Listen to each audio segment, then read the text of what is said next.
სამი ბავშვობაში ნათქვამი ფრაზა, რომლებსაც დღემდე დიდი გავლენა აქვთ ჩვენს ცხოვრებაზე.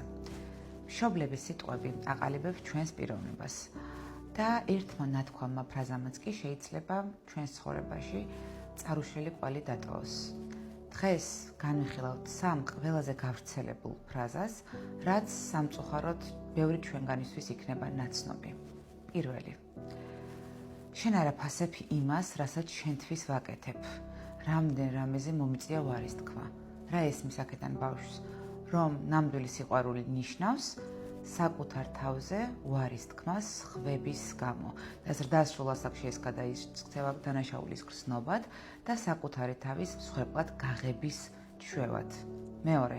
შენ არ ხარ ისეთი, როგორც ჩემი მეგობრის შვილია, ან შენ და ან ძმა. ის შესანიშნავი ბავშვია. ამიტომ ადამიანი იზრდება შიშით და განცდით, რომ სხვებზე უარესია. ხშირად აქვს თვითვარქვიას სინდრომიც და თვითშეფასების პრობლემები, არასაკმარისობის განცდა. მესამე, ასეთი ხასიათით ვინ შეგიყვარებს? ბავშვი სწავლობს, სხვას უყვარებ მხოლოდ მაშინ, თუ მოსახერხებელი ვარ. ზრდასრულ ასაკში ჩნდება დიდი რისკი არაჯანსაღ ურთიერთობებში მოხვედრის და ასევე უარყოფის შიში. გამიზიარეთ კომენტარებში თქვენ, რომელი ფრაზები დაგამახსოვრდათ ბავშვობიდან.